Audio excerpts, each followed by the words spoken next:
Hello Sandeep.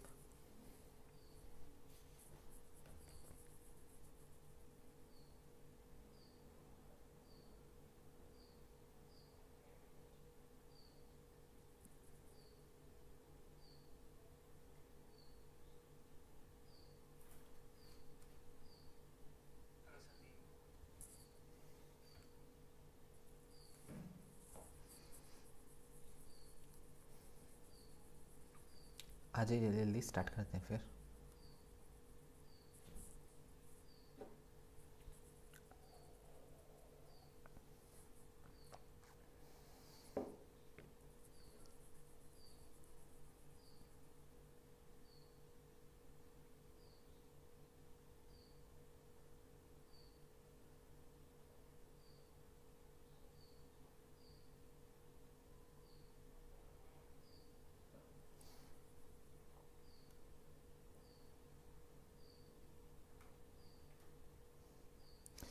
Welcome जिज्ञाश, welcome.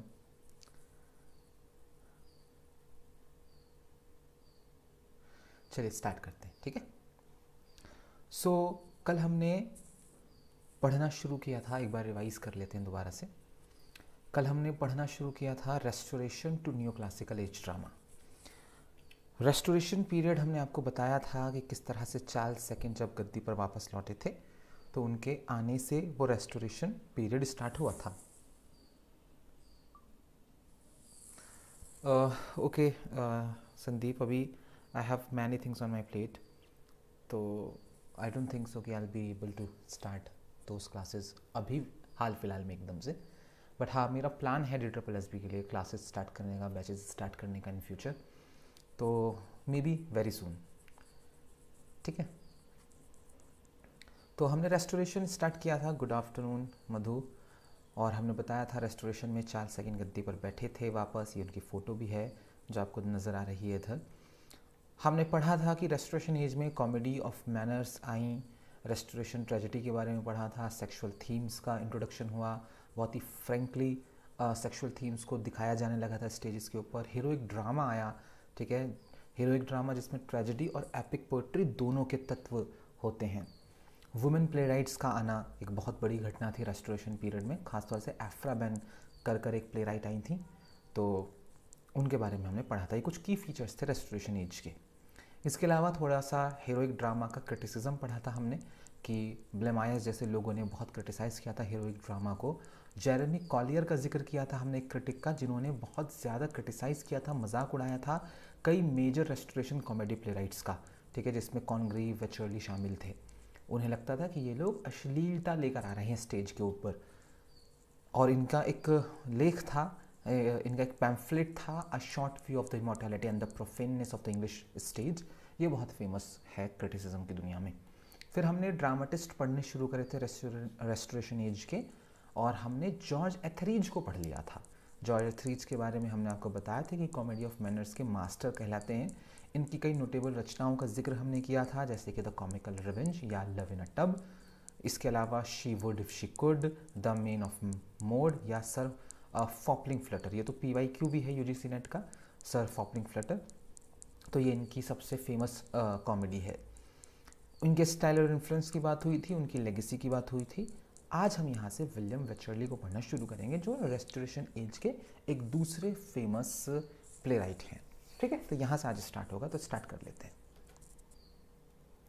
William Wycherley was a prominent English playwright. ये एक prominent English playwright थे during the restoration period के दौरान। He is best known for his sharp and satirical comedies. ये जाने जाते हैं कि ये बहुत ही शार्प और सटायरिकल कॉमेडीज़ लिखा करते थे, that critique the manners and morals of his time, जिसमें वो क्रिटिसाइज करते थे अपने ज़माने के मोरल्स एंड मैनर्स को। His work characterized by its wit. इनके रचनाओं को आप कैरेक्टराइज कर सकते हैं कि उसमें विट होता था, इनसाइट दिखती थी ह्यूमन नेचर की, help define the comedy of manners genre. इन्होंने परिभाषित करने में मदद की थी कॉमेडी ऑफ मैनर्स के जॉनर को। अब इनकी कुछ नोटेबल रचनाएं हैं, नोटेबल वर्क्स हैं। पहला इनका फेमस वर्क है लव इन अ वुड, या इसका एक दूसरा नाम भी है सेंट जेम्स पार्क। ठीक है, इस नाम से भी जाना जाता है इसे, सर जेम्स पार्क के नाम से। तो 1671 में से लिखा गया था। This was Wycherley's first play, ये विलियम वेचरली का फर्स्ट प्ले था, which established his reputation as a playwright, और इस प्ले ने इनकी प्ले राइट के रूप में रेपुटेशन बना दी थी। It is a lively comedy that intervenes multiple romantic plots, ये एक लिवली कॉमेडी थी जिसमें अलग अलग कहानियाँ थीं, अलग अलग कहानियों के सब प्लॉट्स आपस में मिक्स थे। Showcases the social and sexual dynamics of the restoration code, इसमें शोकेस किया गया था सामाजिक और सेक्सुअल डायनामिक्स को उस ज़माने के कोर्ट के दरबार के। इसके अलावा विलियम वेचरली की एक रचना थी the gentleman dancing master 1673। This comedy centers on the conflict between traditional values and the more liberal attitudes of the Restoration period. इस कॉमेडी में एक कॉन्फ्लिक्ट दिखाया गया था, एक तरफ वो पारंपरिक मूल्य थे समाज के, और दूसरी तरफ वो जो रेस्टोरेशन पीरियड में लिबरल एटीट्यूड आ गया था समाज के अंदर, है ना, फ्रैंकनेस बढ़ गई थी समाज के अंदर, उनके बीच का एक कॉन्फ्लिक्ट दिखाया गया था। It follows the story of a young women who tries to outwit her father, ये कहानी एक महिला की जो अपने पिता का पागल बनाने की कोशिश करती है in order to marry the man of a choice, ताकि अपनी पसंद के लड़के से शादी कर सके। द जेंटलमैन डांसिंग मास्टर, इसमें ये कहानी है। Good afternoon Ruchira. इसके अलावा इनकी एक रचना जो बहुत फेमस है वो है the country wife 1675 1675। Wycherley's most famous play, ये वेचरली का सबसे फेमस प्ले है the country wife.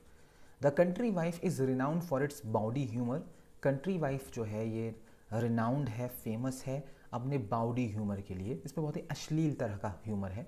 N इंसिसिव social commentary, बहुत ही इंसिसिव सोशल कमेंट्री है। It features the notorious character Horner, इसमें बहुत ही बदनाम सा किरदार है, हॉर्नर नाम है इस कैरेक्टर का, who pretends to be important. Horner क्या करता है, ये प्रिटेंड करता है कि वो नपुंसक है, टू सिड्यूस मैरिड वुमेन, और इस चक्कर में ये कह के कि मैं नपुंसक हूँ, कई सारी शादीशुदा महिलाओं के साथ वो सेक्सुअल रिश्ते बनाता है। The play is a critic of hypocrisy and sexual mores in restoration society, इस प्ले में क्रिटिसाइज किया गया था उन पाखंडों को और सेक्सुअल मोर्स को जो रेस्टोरेशन सोसाइटी में थे पहले से। विलियम वेचरली का एक और बहुत फेमस प्ले है द प्लेन डीलर, ये भी बहुत फेमस है। इंस्पायर्ड बाय, हाँ बहुत इंपॉर्टेंट क्वेश्चन, ठीक है, बहुत इंपॉर्टेंट क्वेश्चन है। ये इंस्पायर हुए थे इसको लिखने के लिए मॉलेरे के द मिसैंथ्रोपी से। This play is a darker comedy that explores themes of honesty, ये एक डार्कर कॉमेडी है जिसमें ईमानदारी, धोखा और बिट्रेयल की थीम पर इन्होंने लिखा है। The protagonist Manly is a blunt and straightforward character, the Plain Dealer का जो प्रोटैगनिस्ट है, नायक है, मैनली नाम है उसका, वो बहुत ही ब्लंट और स्ट्रेट फॉरवर्ड है, मुंह फट है। Who becomes disillusioned with the deceitful society around him, उसका भ्रम टूटता है कि जिस समाज को मैं बहुत अच्छा समझ रहा हूँ वो समाज अच्छा नहीं है, ठीक है, और उसको समाज की सियाह हकीकत का पता चलता है, ठीक है। तो दो क्वेश्चन इसमें आपको ध्यान रखने हैं। द प्लेन डीलर एक तो विलियम वेचरली की रचना है, दूसरा विलियम वेचरली ने इसको लिखा था, ठीक है, मॉलेरे की द मिसैंथ्रोपी पढ़कर, ठीक है। इनकी लेगेसी और इनका इन्फ्लुएंस पढ़ लेते हैं। Wycherley's comedies are marked by their clever dialogue, Wycherley की कॉमेडीज जो हैं उसमें क्लेवर डायलॉग्स होते हैं, कॉम्प्लेक्स कैरेक्टर्स होते हैं, एंड सटायरिकल एज होता है, बहुत ही कटाक्ष करते हैं उसमें वो। He often portrait the follies and vices of the aristocracies, वो प्रायः अमीरों की फॉलीज एंड वाइसेस, ठीक है, अवगुणों और पागलपन का जिक्र करते हैं। यूजिंग ह्यूमर, ह्यूमर का इस्तेमाल करते हुए,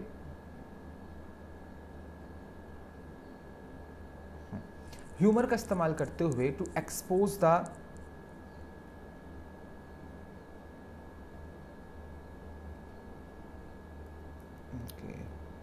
आपने बताया नहीं कि आपको दिख नहीं रहा है या दिख रहा है,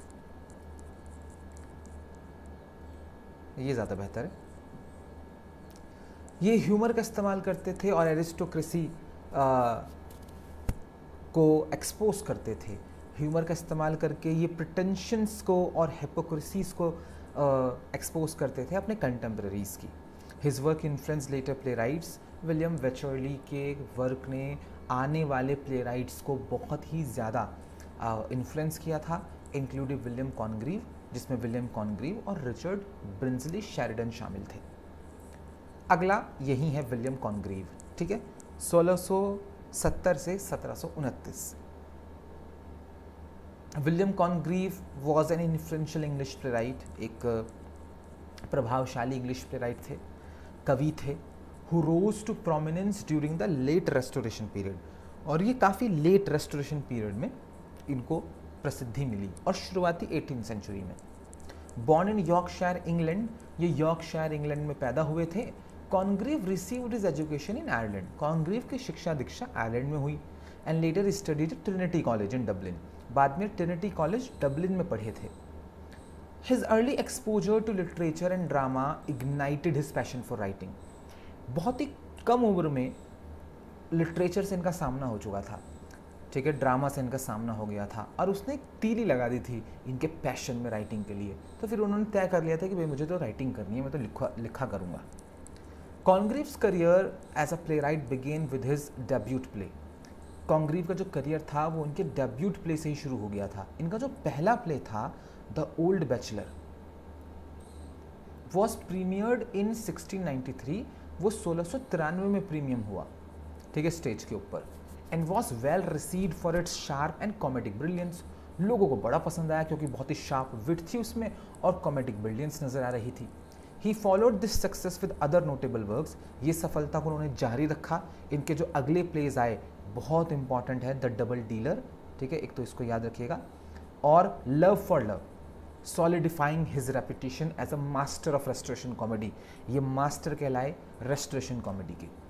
however his most celebrated work remains, लेकिन इनकी सबसे फेमस रचना अभी भी इसी को माना जाता है जो उनको 1700 में छापी थी इन्होंने, the Way of the world.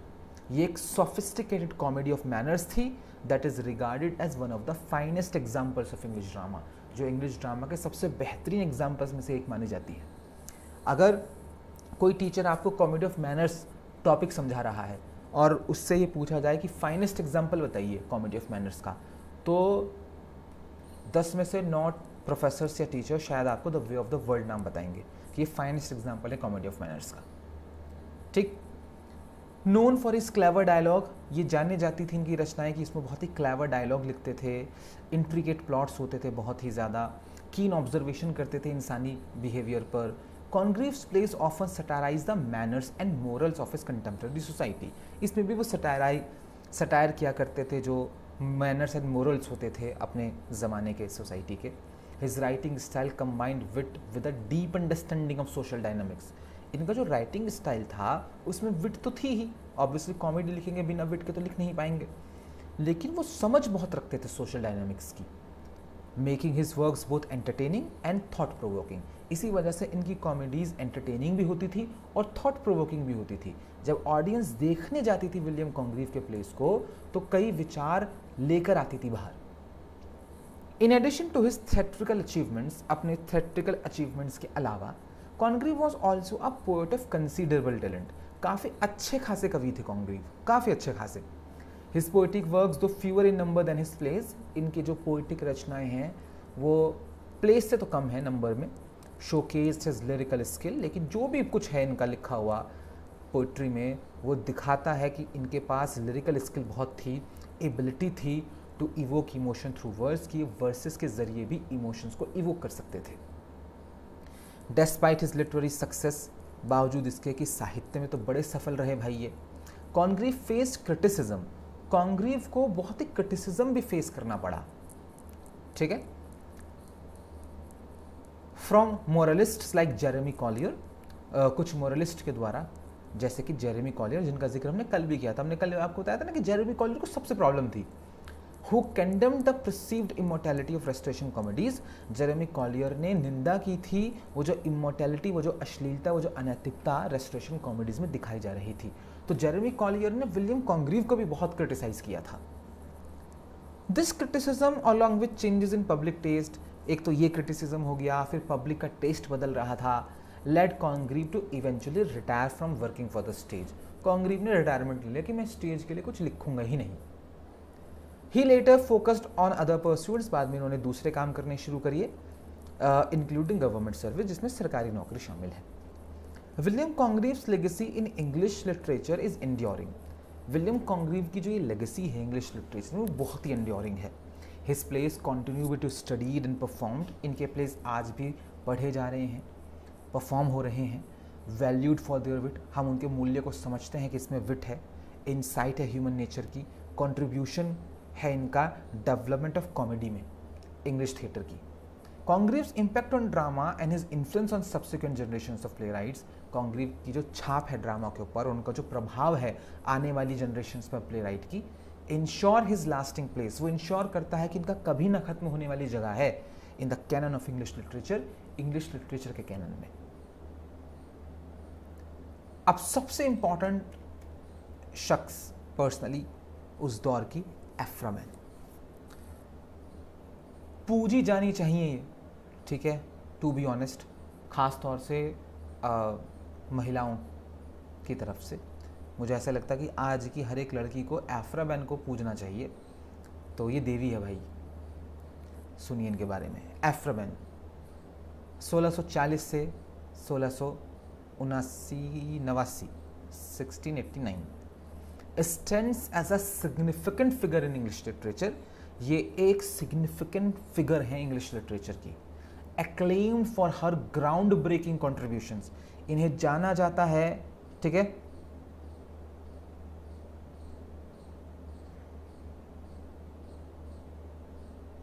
हाँ, तो जो एग्ज़ाम की डेट है वो आ गई है, 21 अगस्त से 3 सितंबर तक आपका एग्ज़ाम है। जो जून वाला कैंसिल हुआ था वो वाला, ठीक है, 21 अगस्त से 3 सितंबर तक आपका कभी भी एग्ज़ाम हो सकता है। और इस बार ये एग्ज़ाम जो होगा आपका वो CBT पर होगा, ठीक है, कंप्यूटर बेस्ड टेस्ट है वो, ठीक है। तो इन्होंने करा के देख लिया OMR शीट पे, वो लीक हो गया, तब ये दोबारा कंप्यूटर बेस्ड एग्ज़ाम पर पहुँचे हैं। और कंप्यूटर बेस्ड एग्ज़ाम मुझे पर्सनली पसंद नहीं है, क्योंकि कंप्यूटर बेस्ड एग्ज़ाम की सबसे बड़ी प्रॉब्लम ये होती है कि उसमें कई सेट बनाने पड़ते हैं इन लोगों को। ये 6, 7, 15, 20 दिन, जितने दिन भी एग्ज़ाम करा रहे हैं, 21 से 3 देख लीजिए, 10-12 दिन एग्ज़ाम कराएंगे लोग। 10-12 दिन में कम से कम 10-12 सेट्स बनाएंगे, और अगर 2 शिफ्ट में होगा तो 24 सेट हो गए। 24 सेट में अलग अलग क्वेश्चन होते हैं, कोई आसान, कोई भारी, कोई आसान, कोई भारी। अब तुक्का होता है, किसी के पास आसान चला गया सेट तो उसका निकल जाता है UGC नेट, किसी के पास भारी चला गया उसका नहीं निकलता। फिर ये बाद में रिलैक्सेशन देते हैं, ठीक है, उस चक्कर में बड़ा गड़बड़ करते हैं, किसी के नंबर काट लिए, किसी को ज़्यादा दे दिए। तो हमें तो पसंद ही नहीं है CBT टेस्ट, बिल्कुल भी नहीं पसंद है कंप्यूटर बेस्ड टेस्ट। OMR पर ही होने चाहिए, ठीक है, एक ही पेपर बनना चाहिए, ताकि आप बच्चों को पता लगा सकें कि उस टेस्ट के बेसिस पर कि सारे बच्चे किस कैलिबर के हैं। आप अब अलग अलग बच्चों को अलग अलग टेस्ट देंगे, ठीक है, तो हमें तो नहीं पसंद है भाई वो। लेकिन खैर, अब जो भी है, टेस्ट एग्ज़ाम की डेट आ गई है, 21 अगस्त से 3 सितंबर के बीच आपका कभी भी एग्ज़ाम हो सकता है। तो अपना जो एडमिट कार्ड है उसको निकाल कर देखते रहिएगा, ठीक है, कि क्या हो रहा है, कहाँ पर आपका एग्ज़ाम है, और तैयारी करते रहिए। क्लासेस चलती रहेंगी, जो भी रोज़ाना पढ़ाया जा रहा है इसमें से कौन सा क्वेश्चन आपके एग्ज़ाम में आ जाए आपको नहीं पता, तो पढ़ते रहिए, रिवाइज़ करते रहिए, रिपीट करते रहिए, ठीक है। वालेकुम अस्सलाम अमाया। चलिए, अब एफ्रा बैन के बारे में हम पढ़ रहे थे, ठीक है, उनके बारे में पढ़ लेते हैं। तो इनको जाना जाता कि इन्होंने ग्राउंड ब्रेकिंग कॉन्ट्रीब्यूशंस दिए हैं as one of the first professional female writers, क्योंकि ये पहली प्रोफेशनल फीमेल राइटर्स में से एक हैं, एफ्रा बैन। हर life works challenge societal expectations, इनके जीवन ने, इनकी रचनाओं ने जो सामाजिक एक्सपेक्टेशंस हैं, जो उम्मीदें समाज लगाता है, ठीक है, औरतों से कि औरतें ये करेंगी, उनको तोड़ा, उनको चैलेंज किया। पर्टिकुलरली रिगार्डिंग जेंडर रोल्स, खास तौर से जो जेंडर रोल्स थे, और आर्टिस्टिक एक्सप्रेशन था। ऑब्वियसली जब एक मर्द ड्रामा लिखेगा तो वो अपने आई व्यू से लिखेगा, ठीक है, अपने पॉइंट ऑफ व्यू से लिखेगा। जब एक लड़की ड्रामा लिखेगी तो वो अपने पॉइंट ऑफ व्यू से लिखेगी, है ना। तो जब कोई लड़की कहानी लिखेगी प्रेमी प्रेमिका की, तो वो लड़की का द्वंद्व ज़्यादा बेहतर तरीके से समझा पाएगी। लड़का लिखेगा तो वो लड़के का ज़्यादा अच्छे से द्वंद्व समझा पाएगा। तो इनका जो कंट्रीब्यूशन है प्ले राइटिंग में वो बहुत बड़ा है। बॉर्न इन कैंट इंग्लैंड, ये पैदा हुई थी कैंट इंग्लैंड में 1640 के आसपास। बेन्स early life remains somewhat mysterious, इनका शुरुआती जीवन थोड़ा सा मिस्टीरियस रहा है, ज़्यादा हमें पता नहीं है इनके बारे में। She spend part of a youth in Surinam, इन्होंने अपना कुछ बचपन तो सरेनिम के आसपास बिताया। Then an English colony in South America, फिर ये साउथ अमेरिका चली गई किसी इंग्लिश कॉलोनी में जहाँ अंग्रेज़ों ने गुलाम बनाया हुआ था किसी देश को। An experience that likely influenced her, ये वो एक्सपीरियंस था जिस एक्सपीरियंस ने इनको बहुत इन्फ्लुएंस किया। Later writings on colonialism and race, क्योंकि बाद में इन्होंने कई रचनाएं लिखी जिसमें उन्होंने उपनिवेशवाद पर और रेस पर, नस्ल पर लिखा काफ़ी। Behn began her literary career in the 1670s, 1670 के दशक में इन्होंने अपना लिटरेरी करियर शुरू किया था। And quickly gain fame as a playwright, और काफ़ी जल्दी ये फेमस हुई एक प्ले राइट के रूप में during the restoration period. Her plays characterize by their wit, इनके प्लेज भी कैरेक्टराइज किए जा सकते हैं कि उसमें विट होती है, सटायर होता है। ये एक्सप्लोर करती थी सेक्सुअल और जेंडर डायनामिक्स को। वो popular in the theatres of London, और इनके प्लेज बहुत पॉपुलर थे लंदन के थिएटर्स में। अब इनके कुछ नोटेबल वर्क्स हम याद रख लेते हैं, ये सारे PYQ हैं जितने भी वर्क्स हैं इनके, ठीक है, सब पूछे गए हैं UGC नेट में। इनका एक बहुत फेमस प्ले है द रोवर, 1677 में लिखा था इन्होंने। A lively and provocative comedy, एक बहुत ही लिवली और प्रोवोकेटिव सी कॉमेडी है, ठीक है, या आपको प्रोवोक करती है, आपके अंदर थॉट को जन्म देती है। That explores the amorous adventures of English expatriates in Naples, इसमें कुछ अमोरस अनैतिक एडवेंचर दिखाए गए हैं अंग्रेज़ी एक्सपेट्रिएट्स के। एक्सपेट्रिएट्स किसे बोलते हैं? एक्सपेट्रिएट्स बोलते हैं जो अपना देश छोड़कर किसी दूसरे देश में जाकर रहने लगता है। तो नेपल्स है इटली में, तो कुछ अंग्रेज़ नेपल्स गए, इटली गए, वहाँ पर रहकर उन्होंने कुछ एक्सप्लोर किया, कुछ एडवेंचर किए, सेक्सुअल एडवेंचर करते थे वो, उनकी कहानी है ये। It's known for it's spirited characters, the rover जाना जाता है कि इसमें बहुत ही स्पिरिटेड ऊर्जावान किरदार दिखाए गए हैं। क्रिटिक फॉर सोसाइटल नॉर्म्स, और इसमें सोसाइटी के नॉर्म्स जो हैं उनको क्रिटिसाइज किया गया है। बहुत फेमस इनका एक और प्ले है द विडो रेंटर, बहुत फेमस है। वन ऑफ बेन्स लेटर वर्क्स, ये एफ्रा बैन के लेटर वर्क्स में से एक है। इट्स अ ट्रैजिक कॉमेडी, ये एक ट्रैजिक कॉमेडी है, ये भी एग्जाम में पूछा गया है। विडो रेंटर एक ट्रैजिक कॉमेडी है, सेट इन कॉलोनियल वर्जीनिया, और ये सेट है कॉलोनियल वर्जीनिया में। तो वर्जीनिया को भी अंग्रेज़ों ने गुलाम बनाया हुआ है, जैसे इंडिया को बनाया हुआ था, वहाँ पर बेस्ड है ये। एड्रेसिंग थीम्स ऑफ पावर, इसमें एफ्रा बैन लिखती हैं पावर के लिए, सत्ता के बारे में, रेस के बारे में और जेंडर के बारे में। Behn's plays often challenged conventional morality, Behn's के प्लेज चैलेंज करते थे वो जो पारंपरिक नैतिकता होती है उसको। And explore the complexities of human relationship, इंसानी रिश्तों के बीच में जो कॉम्प्लेक्सिटीज़ होती हैं उनको एक्सप्लोर करती हैं। Making her a controversial figure in her time, ये अपने ज़माने की बहुत ही विवादास्पद शख्सियत हैं, ठीक है, क्योंकि जब ये लिखा करती थी तो बहुत सारे कन्वेंशन तोड़ देती थी लिखते वक्त। गुड आफ्टरनून कड़क comedy, good afternoon Shivani. Obviously महिला थी, और जब लिखती थी तो महिलाओं के ऊपर जो पाबंदियाँ थीं उनके एंटी लिखती थी, और जो जेंडर रोल्स स्पेसिफाई किए हुए थे समाज ने उनके खिलाफ लिखती थी।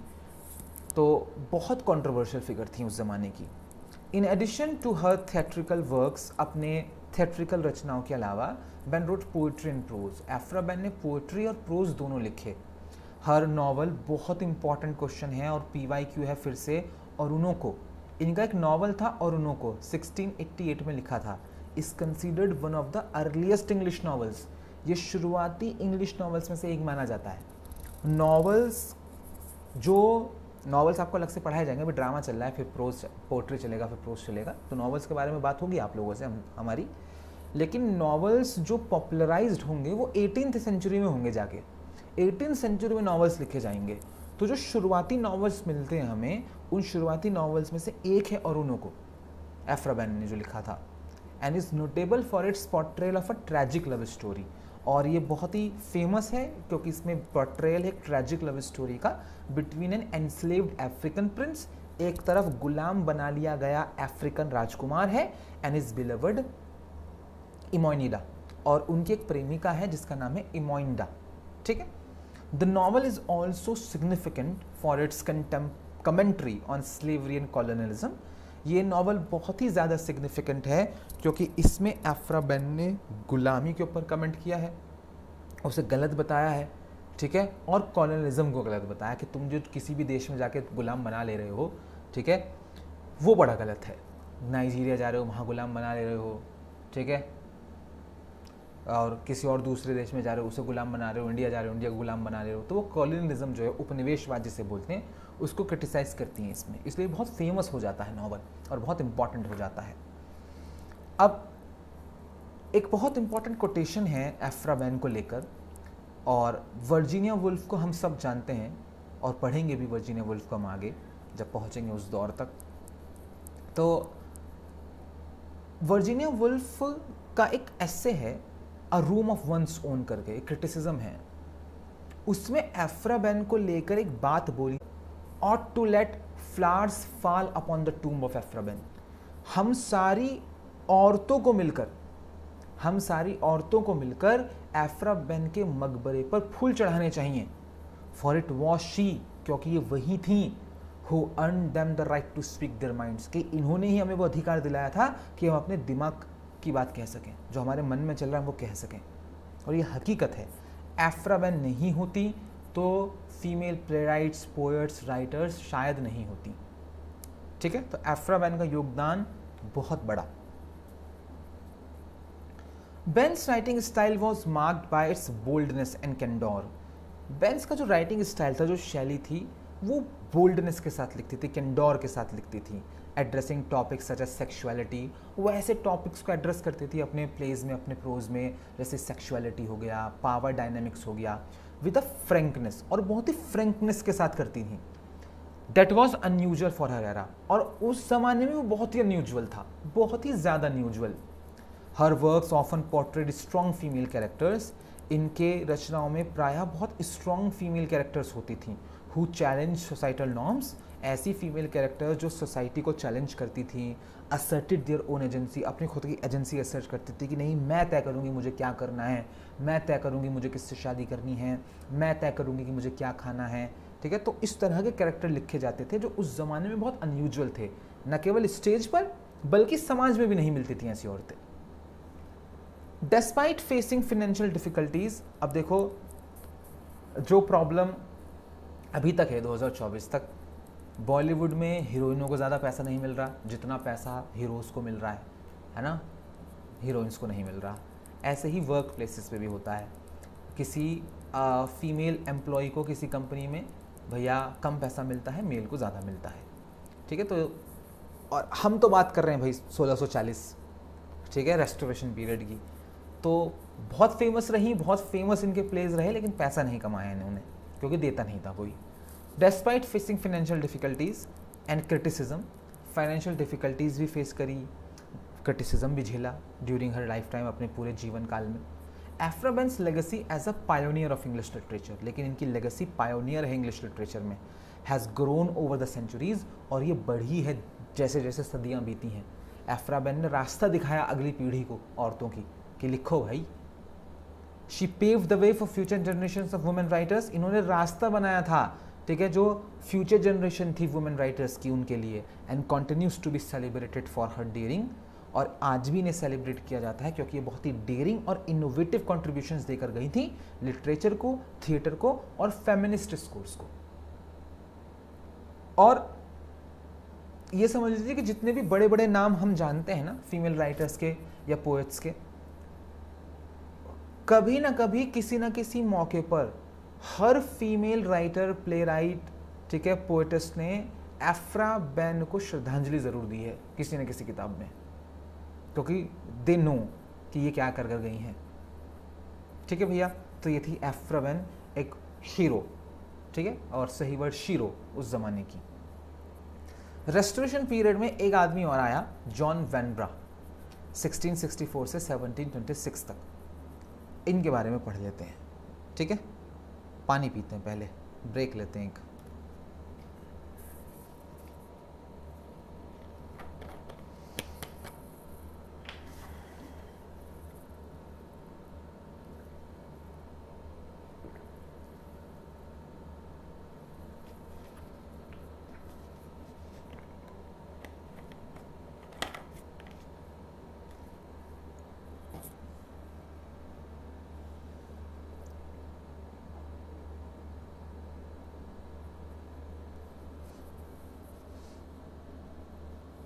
यस मधु, कोई भी लाइक नहीं करता exam.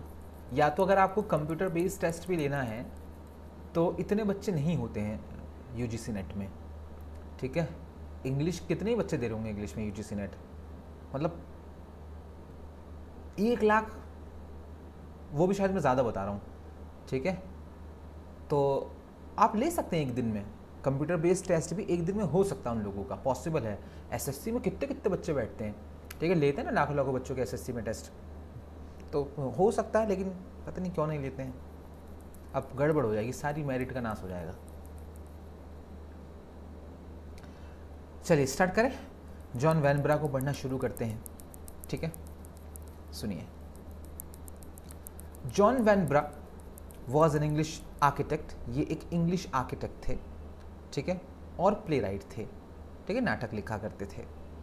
Notable for his contributions to both, जाने जाते हैं ये, इनका कॉन्ट्रीब्यूशन है। एक तो ये बहुत इंपॉर्टेंट क्वेश्चन है, बैरोक आर्किटेक्चर इंग्लैंड में जो आया उसके निर्माण में इनका बहुत बड़ा योगदान है, और रेस्टोरेशन कॉमेडी जॉनरा में इन्होंने एक योगदान दिया था, कॉमेडी लिखी थी बहुत अच्छी अच्छी। अभी जो बैरोक आर्किटेक्चर है ये एक तरह का आर्किटेक्चर है, स्टाइल है बिल्डिंग बनाने का जो इन्होंने बनाया था, ठीक है, उसके लिए फेमस है। तो पूछा जाता है एग्जाम में, याद रखिएगा कि बैरोक आर्किटेक्चर जो है वो जॉन वैनब्रा से रिलेटेड है। John Vanbrugh was born in London in 1664। John Vanbrugh London में पैदा हुए थे 1664 में, to a wealthy merchant family, बड़ी अमीर परिवार में पैदा हुए थे, ये व्यापारिक परिवार था इनका। He initially pursued a career in commerce, पहले तो उन्होंने अपना करियर कारोबार में ही देखा, बिजनेस में देखा, but is interest shifted toward the arts and architecture, बाद में इनका इंटरेस्ट जो है वो कलाओं की तरफ और आर्किटेक्चर की तरफ चला गया। Vanbrugh's early life included a stint in France, Vanbrugh की शुरुआती जीवन में एक हल्का सा एक दौर आया था फ्रांस में, where he was briefly imprisoned, France में थोड़े से समय के लिए इन्हें जेल भेजा गया था एज अ सस्पेक्टेड स्पाई, क्योंकि ये इंग्लैंड के थे और फ्रांस गए थे। तो फ्रांस और इंग्लैंड के बीच में 100 साल एक वॉर चला है, अगर आपको पता हो तो, शेक्सपियर को पढ़ा होगा तो आपने वहाँ पे भी देखा होगा था, वॉर ऑफ रोजेस भी बोलते हैं उसे। तो 100 साल युद्ध लड़ा इन दोनों ने भाई, फ्रांस ने और इंग्लैंड ने। तो कभी इंग्लैंड का राजा फ्रांस पर कब्जा कर लेता था, कभी फ्रांस का वाला इंग्लैंड पे आके राजा बन जाता था, ठीक है। तो यही चलता रहा 100 सालों तक, इधर उधर, ठीक है। कभी क्या हुआ कि अलग अलग भी हैं तो शादियां करवा दी, किसी की बेटी फ्रांस चली गई, किसी का बेटा इंग्लैंड आ गया, तो ये चलता रहा 100 सालों तक, ठीक है। तो उसे वॉर ऑफ रोजेस बोलते हैं। अगर शेक्सपियर के हिस्ट्री प्लेज आपने पढ़े हैं तो आप जानते होंगे इस बात को। तो अब ये फ्रांस गए तो इनके ऊपर आरोप लगा कि ये जासूस हैं इंग्लैंड के, इन्हें जेल भेज दिया गया। An experience that may have influenced his later work, ये वो अनुभव था जेल में रहने का जिस अनुभव ने बहुत इन्फ्लुएंस किया इनको, और बाकी आने वाली रचनाओं में वो दिखता है इनके। Vanbrugh began his career in the arts as a playwright, Vanbrugh ने आर्ट्स में अपना करियर एक प्ले राइट, एक नाटककार के रूप में शुरू किया था। His first play the relapse, इनका जो पहला प्ले था द रिलैप्स, प्रीमियर्ड इन 1696, ये 1696 में प्रीमियम किया गया, एंड वॉज अ हिट, और बड़ा हिट हुआ। It was followed by other successful comedies, इसके बाद कुछ और सफल कॉमेडीज लिखी इन्होंने, जैसे कि द प्रोवोक्ड वाइफ करके। तो वैनब्रा ना बिल्कुल वैसे होते हैं, कुछ लोग नहीं होते अपनी ज़िंदगी में जो किसी भी किसी भी काम में हाथ डालें सब में सफल हो जाते हैं, ठीक है, सब में एकदम बेहतरीन करते हैं। तो ऐसे बहुत सारे लोग हमने अपनी ज़िंदगी में देखे हैं, ठीक है, कि उन्होंने इंजीनियरिंग करी, बहुत अच्छी इंजीनियरिंग करी, ठीक है, IIT जेई निकाल लिया, IIT से PhD वो कर ली है, क्या कहते हैं, इंजीनियरिंग। फिर उसके बाद इंजीनियरिंग से बोर हो गए, फिर IIM से MBA कर लिया जाके, वहाँ से बोर हो गए बिजनेस पढ़ के, तो फिर UPSC निकाल लिया, IAS ऑफिसर हैं। देखा है हमने ऐसी कहानियाँ देखी हैं, ठीक है। फिर वहाँ से ही बोर हो गए, फिर बिजनेस कर लिया, अब जब बिजनेस करा तो भैया कंपनी $1 मिलियन की कंपनी बना ली। तो इस तरह के कुछ लोग होते हैं, बिल्कुल वैसे हैं जॉन, एकदम वैसे। तो अभी playwright, as a playwright शुरू किया करियर, हिट लिखा, सब कुछ जो भी लिखा। His plays were known for their wit, इनके प्लेज जाने जाते थे अपनी विट के लिए, अपने लिवरी डायलॉग्स के लिए, इंसिसिव कमेंट्री के लिए कंटेम्प्रेरी सोसाइटी पर। Vanbrugh's transition to architecture came in the early 18th century, अब ये एक नाटककार, एक प्ले राइट से धीरे धीरे आर्किटेक्चर की तरफ बढ़ रहे थे, एक आर्किटेक्ट बन रहे थे। ये आया 18वीं शताब्दी में। And he quickly made a name of himself. अब इन्होंने खूब नाम कमाया क्योंकि ये बहुत ही बोल्ड और ड्रामेटिक बैरक डिज़ाइंस बनाया करते थे। अब जब ये बार बार वर्ड आ ही रहा है तो मुझे बेचैनी हो रही है, मैं आपको कुछ दिखा देता हूँ, ठीक है, बैरक का कुछ बना हुआ। कोई नहीं सोनम, आप आ गए वही बहुत बहुत है, लेट आए कोई दिक्कत नहीं, कंप्लीट कर लीजिएगा स्टार्टिंग की क्लास अपनी।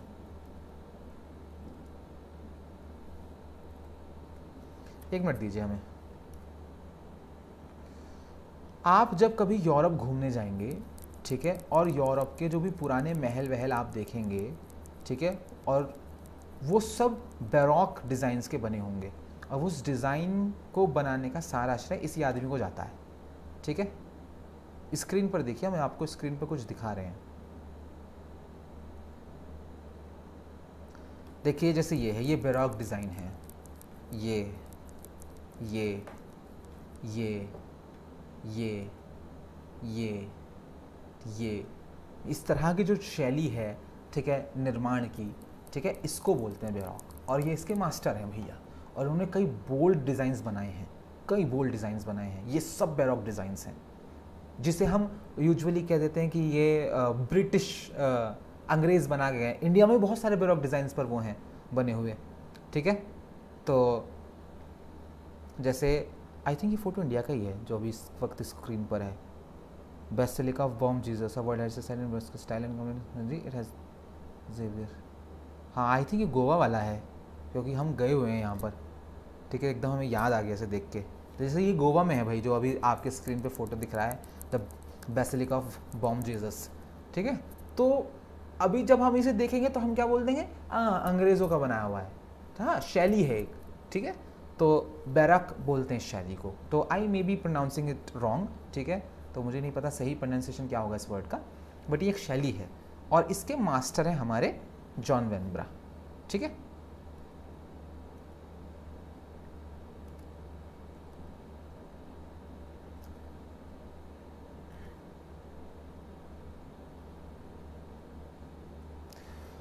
ठीक है भैया। He often collaborated with the architect Nicholas Hawksmoor. ये प्रायः एक आदमी के साथ कोलैबोरेट करते थे जो बिल्डिंग्स बनाया करते थे, निकोलस हॉक्समूर नाम था उनका। Some of Vanbrugh's most famous architecture works include, इनके जो फेमस आर्किटेक्चरल वर्क हैं वो हैं कासल हावर्ड, ये इन्होंने बनाया था 99 से 12 तक।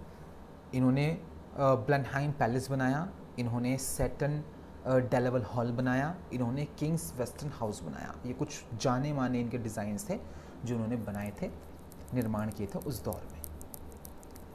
अब इनके मेजर वर्क्स पढ़ लेते हैं भैया। एक तो रिलैप्स जो हमने ऊपर जिक्र किया, ये सीक्वल था कॉली किबर्स के लव्स लास्ट शिफ्ट का। ये इंपॉर्टेंट क्वेश्चन है।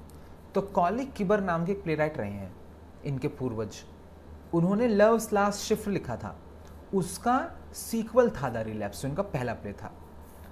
Known for its comedic brilliance and satirical edge, ये जाना जाता है अपने कॉमेडिक ब्रिलियंस और सटायरिकल एज के लिए। द प्रोवोक्ड वाइफ आया इनका एक, ये कॉमेडी थी, द क्रिटिक्स मैरिज, इसमें शादी को क्रिटिसाइज किया था इन्होंने, and the roles of women in society, और सोसाइटी में महिलाओं के रोल्स को क्रिटिसाइज किया था। ये भी जाना जाता है प्ले अपने शार्प विट और कॉम्प्लेक्स कैरेक्टर्स के लिए। इसके अलावा इन्होंने कॉन्फिडरेसी लिखा था, ये एक फार्स, ये एक हास्य था confederacy, that remains one of Vanbrugh's best loved comedies, ये इनकी सबसे ज़्यादा पसंद की जाने वाली कॉमेडीज़ में से एक है आज भी कॉन्फिडरेसी, ठीक है।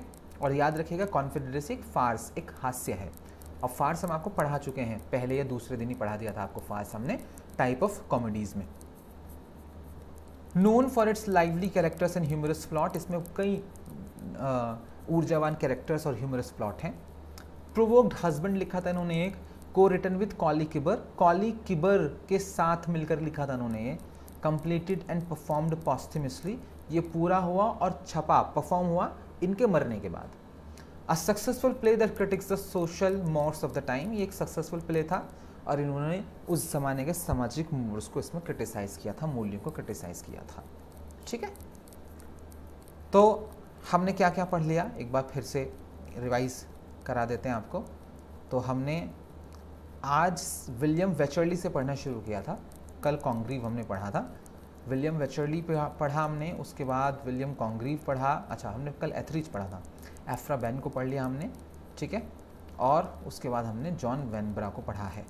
अब हमारे पास जो अगला आदमी आ रहा है वो है जॉर्ज फार्क्यूहर, ठीक है, 41। इसको देखते हैं कहाँ तक कंप्लीट हो पाता है।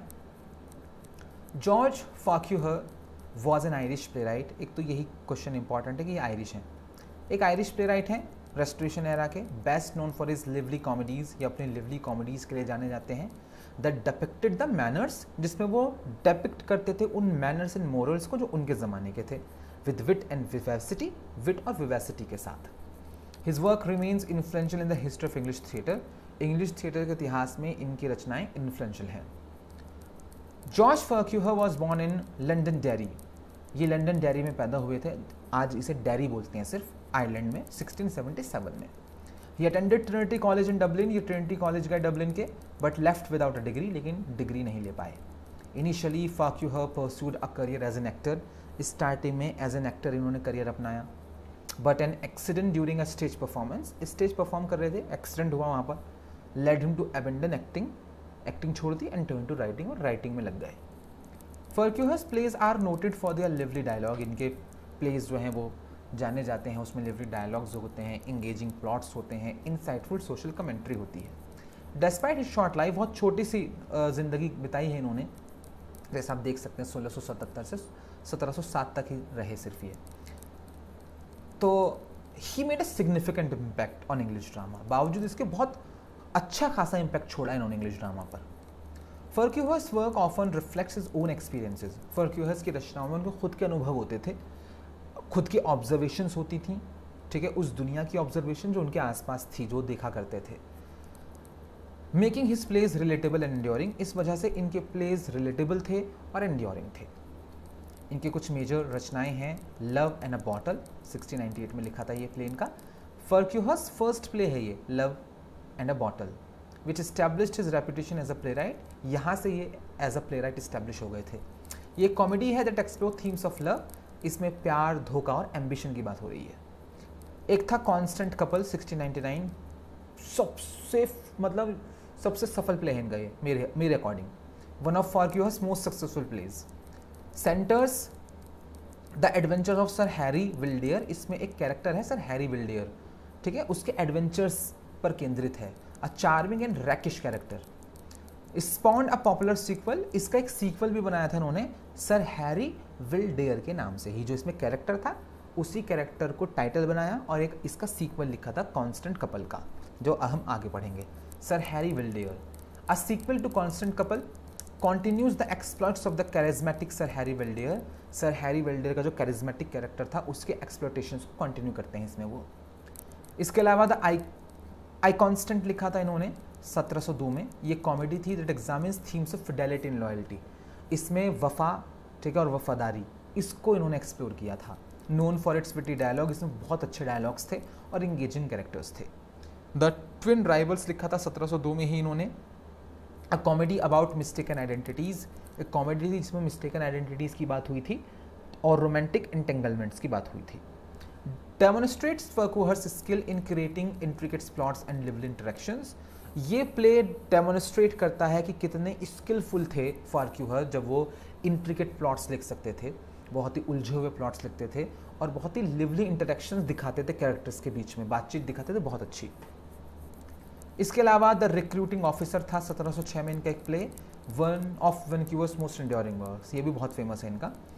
Set in the English town of Shrewsbury, Shrewsbury है एक छोटा सा गांव, उस पर सेट था। Portrays the lives and loves of military officers, इसमें मिलिट्री ऑफिसर्स का प्यार और उनका जीवन दिखाया गया था और जो वहाँ के लोकल इनहेबिटेंट्स थे श्रूसबरी के, उनके बारे में जिक्र था। Based on Farquhar's own experiences as a recruiting officer, Farquhar क्योंकि खुद एक रिक्रूटिंग ऑफिसर रहे थे आर्मी में, तो अपने अनुभवों पर उन्होंने ये प्ले लिखा था। बेस्ड ऑन फार्क्यूहर्स, अच्छा, इसके अलावा द ब्यूक्स स्ट्रेटजम 1707 में आया, ये फार्क्यूहर का आखिरी प्ले था। Written during his last illness, जब ये बीमार चल रहे थे तब इन्होंने लिखा था। कॉमेडी थी ये, टू इम्पॉवरिश जेंटलमैन की, दो गरीब जेंटलमैन की, हु कॉन्कॉट ए स्कीम, वो एक षड्यंत्र रचते हैं दोनों, टू मैरी वेल्दी वुमेन, अमीर महिलाओं से शादी करने की। सेलिब्रेटेड फॉर इट्स ह्यूमर, इसको याद किया जाता है प्ले को इसके ह्यूमर के लिए, क्लेवर प्लॉटिंग के लिए और सोशल सटायर के लिए। Farquhar died at the young age of 29 in 1707। Farquhar बहुत ही यंग एज में मरे, 29 साल की उम्र में, but his works continue to performed and studied, लेकिन इनकी रचनाएं आज भी पढ़ी जा रही हैं, परफॉर्म हो रही हैं। Attesting to his lasting impact on English literature and theatre, जो बताती हैं कि इनका कभी ना खत्म होने वाला प्रभाव पड़ा है इंग्लिश लिटरेचर और थिएटर पर। ठीक है, तो ये थे हमारे जॉर्ज। मंडे अब आपकी क्लास होगी लाइव, जॉन ड्राइडन पढ़ेंगे, ये बहुत इंपॉर्टेंट आदमी है रेस्टोरेशन पीरियड का। ठीक है, मिल्टन के बाद दूसरा सबसे इंपॉर्टेंट आदमी जॉन ड्राइडन है। ठीक है, सबसे इंपॉर्टेंट आदमी तो रेस्टोरेशन का मिल्टन ही है भाई, उसमें तो कोई शक नहीं है, लेकिन उसके बाद दूसरा सबसे इंपॉर्टेंट आदमी जॉन ड्राइडन है। ठीक है, बहुत इंपॉर्टेंट है ये इस दौर में, तो इनके बारे में हम मंडे को पढ़ेंगे। अब मंडे तक यानी फ्राइडे सैटरडे संडे 3 दिन ऑफ है आपका। सारी जितनी भी क्लासेस आपकी अभी तक हुई हैं उन सबको रिवाइज़ कर लीजिए, उनको रिपीट कर लीजिए, नोट्स बना लीजिए, लिख लीजिए। ठीक है, अच्छे से मेहनत कर लीजिए इन 3 दिन, फिर मंडे को हम इससे आगे कंटिन्यू करेंगे आपका। ठीक है, तो ये 3 दिन आपके लिए इनफ होंगे कि आप ये देख सकें कि आपने क्या पढ़ा है और क्या नहीं पढ़ा है।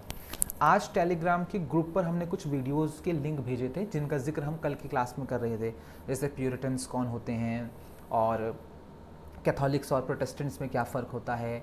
ऑल फॉर लव भेजा था हमने जॉन ड्राइडन का देखने के लिए, और एक वीडियो और भेजी थी कोई।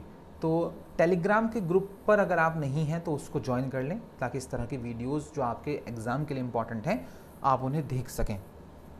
और बिल्कुल भी हल्के में नहीं लेंगे कि हाँ सर ने तो भेज दिया देख लेंगे, वो इम्पॉर्टेंट हैं। ठीक है, यूजीसी नेट का जो सिलेबस है वो इतना वास्ट है कि क्या ही बताएं आपको। तो आपको अपनी तरफ से बहुत ज़्यादा मेहनत करनी होगी, आपको बहुत सारी चीज़ें देखनी होंगी खुद से। हम राइटर के बारे में पढ़ा रहे हैं, अब जैसे ये राइटर है, हमने आपको फर्क्यूहर के बारे में पढ़ाया, अब हमने वैन ब्रा के बारे में पढ़ाया, हमने आपके इनके जो प्लेस थे उनका जिक्र कर दिया थोड़ा थोड़ा सा। अब मुझे थोड़ी पता है कि एग्जामिनर इस प्ले से पूछ ले अंदर से कुछ, है ना। तो आपके पास अगर टाइम है तो आप इन प्लेस को पढ़ लो, गूगल करके कहीं से समरी पढ़ लो, यूट्यूब करके किसी ने कोई वीडियो बना रखी हो उसके समरी देख लो, तो आपको पता होना चाहिए कि उसमें क्या हुआ है। ठीक है, तो ये काम करते रहेंगे धीरे धीरे साथ के साथ। ठीक है, बाकी तो आप कितना पढ़ लो, एग्जामिनर पूछेगा आपसे क्रोनोलॉजी। ठीक है, बहुत ही बदतमीजी करते हैं यूजीसी नेट वाले। इस बार भी जो कैंसिल हुआ एग्ज़ाम उसमें 15 क्वेश्चन क्रोनोलॉजी के थे। ठीक है, क्रोनोलॉजी से लगाओ, नॉवेल्स क्रोनोलॉजी से लगवा रहा है, ठीक है, प्लेस क्रोनोलॉजी से लगवा रहा है, पता नहीं क्या पूछना चाह रहा था एग्जामिनर। अच्छा ही हुआ कैंसिल हुआ एग्ज़ाम, बहुत ही ख़राब पेपर बनाया था भाई इस बार, बहुत ही ख़राब पेपर बनाया था।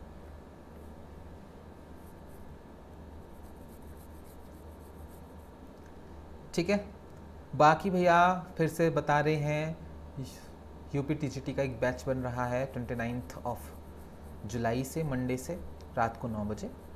TA13 उसका बैच कोड है, अगर आप उसको ज्वाइन करना चाहते हैं तो आप ऑरिटर इंस्टीट्यूट का ऐप डाउनलोड कर लीजिए गूगल प्ले स्टोर से और उसको ज्वाइन कर लीजिए। ठीक है,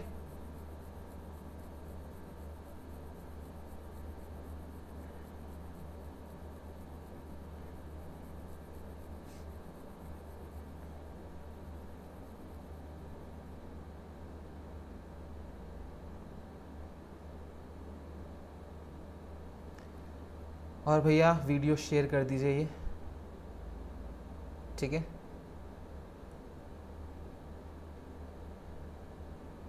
सोनम कोई भी बुक ले लीजिए, बुक की तो रिकमेंडेशन कोई भी ले लो भाई, मार्केट में सब बुक सेम होती हैं, उसका कंटेंट देख लो जाकर, कौन सी बुक से आपको समझ में आ रहा है, कौन सी बुक आपको समझ में आ रही है। और क्योंकि जैसे हम यूनिट वाइज पढ़ा रहे हैं आपको, ठीक है, तो कोशिश करो कि जो भी बुक लो वो यूनिट वाइज ही ले लो, जिसमें यूनिट वाइज हो। ठीक है, एक बुक थी हमारे पास, मुझे पता नहीं कौन सी बुक है यार, वो मैं देख कर बताऊँगा आपको कल। ठीक है, उसमें यूनिट वाइज है। ठीक है, आई थिंक अरिहंत की थी कोई वो। ठीक है, तो वो आते हैं ना ऑफिस में देने के लिए बुक्स फ्री टीचर्स को, तो ऐसे ऑफिस में देने आया था वो। हाँ, तो अरिहंत ही था वो, अरिहंत वाला ही था वो लड़का, तो वो देके गया था। अच्छी किताब थी मतलब वो। ठीक है, तो मतलब अच्छी क्या, मतलब यूनिट वाइज थी वो बुक, तो ठीक लग रही थी हमें तो देखने में, तो वो ले सकते हैं आप, कोई भी बुक ले सकते हैं आप। ठीक है, सारी बुक्स सेम ही होती हैं भाई, थोड़ा बहुत ऊपर नीचे होता है बुक्स में।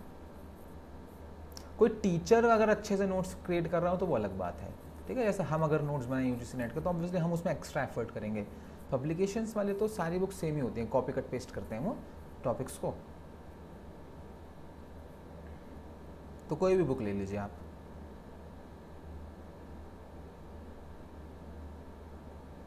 टीजीटी का एग्ज़ाम देखो, पता तो किसी को कुछ नहीं है कब होगा, बट एक टेंटेटिव डेट मानी जा रही है कि नवंबर तक हो सकता है, अक्टूबर नवंबर तक। तो पता तो उसी दिन लगेगा आपको, ठीक है, जो पता उसी दिन लगेगा जब नोटिफिकेशन आएगा, ठीक है। तो अभी तो सिर्फ आप, क्योंकि खुशनुमा हम आपको जानते हैं, आप पढ़ चुकी हैं हमसे यूपी टीजीटी, आपने पढ़ लिया है, बस आप उसे रिवाइज करते रहें। 4-5 घंटे नहीं पढ़ सकते दिन में तो 1 घंटे पढ़ते रहें, बस उसे पढ़ते रहें, उसको भूल मत जाइएगा। अभी बस आप इतना ही कर सकते हैं, और आप कुछ कर भी नहीं सकते, ठीक है। बाकी एग्ज़ाम करा लेना चाहिए था, हमें तो ऐसा लगा था कि जिस हिसाब से ये सीट आ रहे हैं यूपी में, गवर्नमेंट, बीजेपी गवर्नमेंट, ये बहुत जल्दी एग्ज़ाम करा लेंगे, इस डर से कि बच्चों ने वोट नहीं दिया हमें। लेकिन करा ही नहीं रहे यार, पता नहीं क्या चाह रहे हैं, क्या सोच रहे हैं।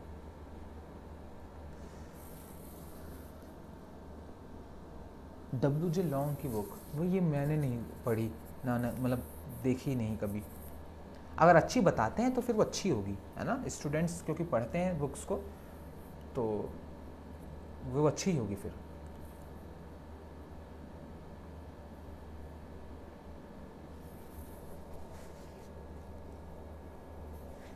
चलिए भाई, मिलते हैं आपसे मंडे। तब तक पढ़ते रहिए, वीडियोस को शेयर करते रहिएगा भैया, ठीक है। हम चाहते हैं कि बहुत ज़्यादा व्यूज़ और बहुत ज़्यादा लाइव स्टूडेंट्स का इंटरेक्शन हो हमारा इस बैच में, ठीक है, जो कि आप पर डिपेंड करेगा कि आप इसे कितना शेयर करेंगे वीडियोस को, ठीक है। चलिए, मिलते हैं आपसे बहुत जल्दी मंडे में।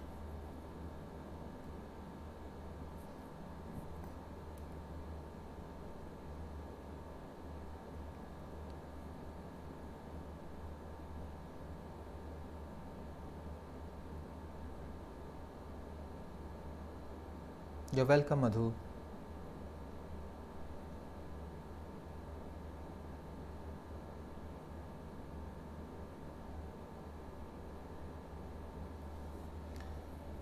You're welcome, Shivani.